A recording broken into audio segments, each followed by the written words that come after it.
Most people think the Filioque dispute is just an old theological debate, one word added to the creed that the Orthodox rejected, leading to the Great Schism. But here's the shocking reality. The real battle wasn't just about theology. The Filioque became a political weapon, a linguistic misunderstanding, and a turning point that reshaped Christianity forever. And here's the real surprise. Some Eastern Fathers actually defended the idea behind it. So how did this one word ignite centuries of division? And why does it still matter today? In this video, we'll uncover the hidden story behind the Filioque, one that goes beyond the standard history books. Let's dive in. Most assume the Filioque was an exclusively Western innovation, something the Catholic Church added without precedent, but that's not entirely true. Some of the greatest Eastern theologians long before the Schism actually defended the core idea behind it. Take Saint Maximus the Confessor. Writing in the 7th century, he argued that the Latin understanding of the Filioque was not heretical, but simply expressed in a different way than the Greeks understood. He affirmed that the Spirit proceeds from the Father through the Son, which aligns with the intent behind the Filioque. Similarly, Saint Cyril of Alexandria spoke of the Spirit as belonging to the Son in a way that suggests a shared procession. If key Eastern Fathers acknowledged or defended this theology, then the claim that the Filioque was a total innovation collapses. Theological development in the Church has always involved clarifying truths in response to heresies or misunderstandings. The issue wasn't just the theology itself, but how it was introduced, without the full consensus of the East. This changes everything. It means the theological foundations of the Filioque existed in both East and West, long before Rome officially inserted the phrase into the Creed. The division wasn't just about doctrine, it was about how history, politics, and wording shaped the divide. But theology alone didn't split the Church. The Filioque became something much bigger, a tool for political power. By the time the Filioque became controversial, it wasn't just about theology, it was about control. The Great Schism wasn't an overnight event. It was the climax of centuries of tension between Rome and Constantinople. And the Filioque, it became a battlefield in that struggle. Look at the 9th century when the Frankish Empire under Charlemagne aggressively pushed the Filioque to distinguish itself from Byzantium. Charlemagne's court accused the Eastern Church of having an incomplete creed, despite the fact that even the Roman popes at the time resisted altering it. Fast forward to the 11th century, when Pope Leo the Nice and Patriarch Michael Cerularius clashed, the Filioque became a central accusation that justified mutual excommunications. When theology becomes a tool for political dominance, truth often takes a back seat to power struggles. Rome and Constantinople weren't just debating theological nuances, they were competing for influence over Christendom. Political alliances depended heavily on religious loyalty, and the creed became a symbol of which authority a region followed. This was no longer about the mysteries of the Trinity, it was about authority.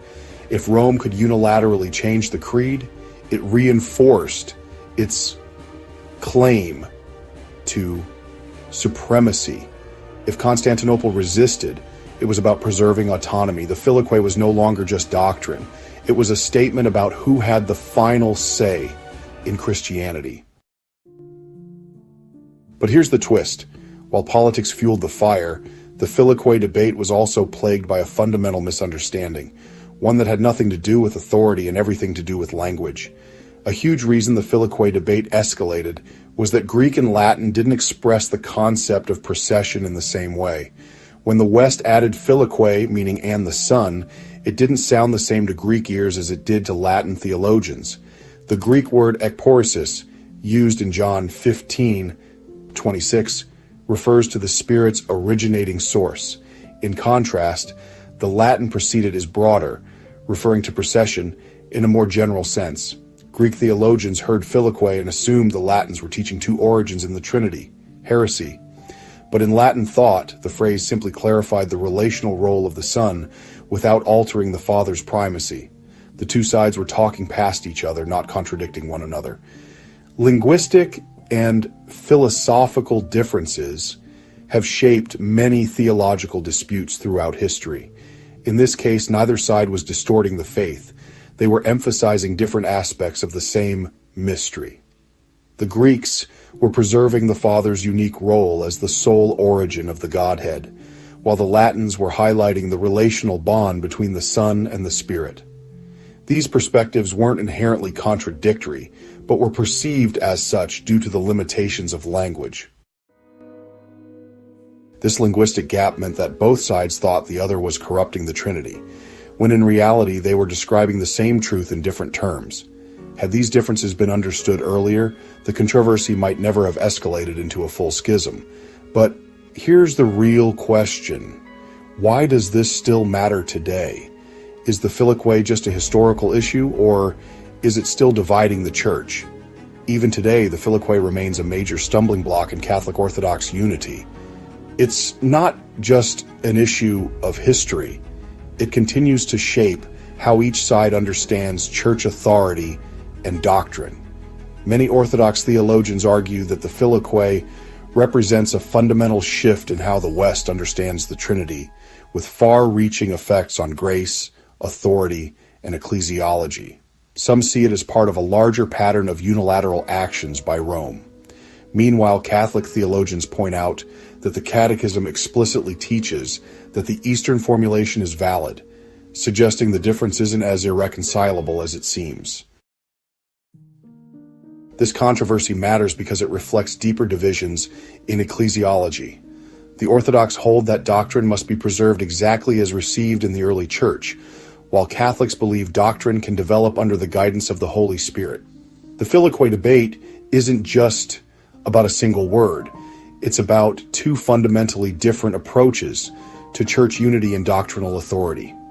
The fact that we're still debating this today shows that the Filioque isn't just an obscure theological issue. It's a defining difference in how East and West view church unity, authority, and doctrinal development. And until this divide is resolved, full communion remains just out of reach. So what does all of this mean? The Filioque wasn't just about theology. It was about politics, misunderstanding, and power. And it still shapes Catholic Orthodox relations today. But is reconciliation possible? There have been real efforts at unity. The Catholic Church has acknowledged the legitimacy of the Eastern formulation of the Creed, and some Orthodox theologians recognize that the Filioque was never intended to distort the Trinity.